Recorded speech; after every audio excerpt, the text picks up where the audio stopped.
10th class exam కానీ intermediate exam కానీ అయినప్పుడు ఎగ్జామ్ రాసే ముందు వరకు చాలా బాగా చదువుతారు.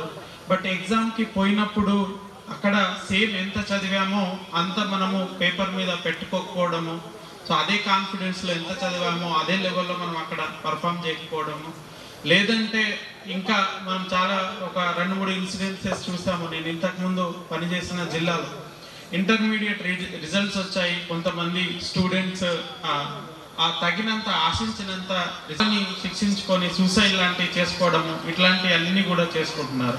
సో వీటికి అన్నిటికీ మేజర్ రీజన్ ఏంటిదంటే, ఒకటి మనము మెంటల్గా స్ట్రాంగ్గా ఉండకపోవడము, 2 మనము ఏమన్నా అయితే దానికి ప్రిపేర్ అయి ఉండకపోవడము, ఆ కాన్ఫిడెన్స్ లెవెల్ మనము ఈ ఫెయిల్యూర్ని ఓవర్కమ్ చేస్తాము, ఇంకా ముందుకు పోతాము అనే కాన్ఫిడెన్స్ లెవెల్ తీసుకురాకపోవడము. సో ఇట్లాంటి వాటి వల్ల చాలామంది స్టూడెంట్స్ మెంటల్గా కొంత సఫర్ అవుతున్నారు. అదేవిధంగా తర్వాత ఏదైనా ఇట్లాంటి ఇన్సిడెన్సెస్ కూడా జరుగుతున్నాయి. సో ఈ బ్యాక్గ్రౌండ్ని దృష్టిలో పెట్టుకొని ఇది చాలా ఇంపార్టెంట్ ఉన్న యాక్టివిటీ. మీకు ఆల్రెడీ ఇప్పటివరకు మొత్తం కూడా ఎక్స్ప్లెయిన్ చేయడం జరిగింది, ఈవెన్ ఆఫ్టర్నూన్ కూడా ఎక్స్ప్లెయిన్ చేస్తారు. సో 2-3 ఇష్యూస్ స్టూడెంట్స్కి అందరికీ కూడా చాలా ఇంపార్టెంట్.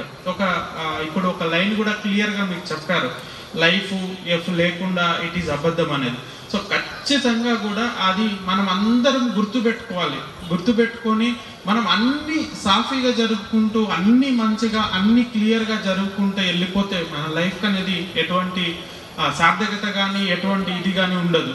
సో కాబట్టి లైఫ్లో మనకి ఏదో ఒక టైంలో ఎక్కడో ఒక దగ్గర ఖచ్చితంగా ఫెయిల్యూర్ అనేది తగులుతుంది. ఈవెన్ నాకైనా సరే, మీకైనా సరే, ఎవరికైనా సరే. అది ఎట్లా స్టడీస్లో తగులుతుందా, లేకపోతే బిజినెస్లో తగులుతుందా, లేకపోతే ఇంకో ప్లేస్లో తగులుతుందా, మనకి లైఫ్లో ఎప్పుడైనా ఈ ఫెయిల్యూర్స్ అనేది మనకి కొంతవరకు తగలొచ్చు. సో ఎప్పుడు మనము ఆ మెంటల్గా ప్రిపేర్ అయి ఉండాలి. ఫెయిల్యూర్ అనేది ఎండ్ ఆఫ్ ద లైఫ్ కాదు, ఫెయిల్యూర్ అనేది మనకి స్టెప్పింగ్ స్టోన్ అంతే. It is a stepping stone for improvement and stepping stone for further success. Failure లేకుండా మనకి ఎక్కడ సక్సెస్ ఉండదు. సో కాబట్టి స్టూడెంట్స్ అందరూ కూడా ఈ మధ్యకాలంలో ఏంటిదంటే చిన్న చిన్న ఓటమిలకు, చిన్న చిన్న వాటికి భయపడుతూ దాని మీద ఇంకేదో చేసుకోవడం ఇట్లా చేసుకుంటారు. సో దయచేసి అందరు స్టూడెంట్స్ ఉన్నారు, మీతో ఇప్పటివరకు మాట్లాడారు. సో ఇటువంటిది ఎప్పుడైనా మనం మైండ్లో పెట్టుకునేవాల్సింది ఏంటిదంటే, failure is always a stepping stone to success. So మనం ఫస్ట్ ఫెయిల్యూర్ అయితేనే దాని నుంచి నేర్చుకోగలుగుతాం, మనం చేసిన తప్పుల్ని సరిదిద్దుకోగలుగుతాము, ఆ తప్పుల్ని సరిదిద్దుకొని ఇంకా ముందుకెళ్ళగలుగుతాం, ముందుకెళ్ళి మనం జీవితంలో సక్సెస్ అవ్వగలుగుతాం.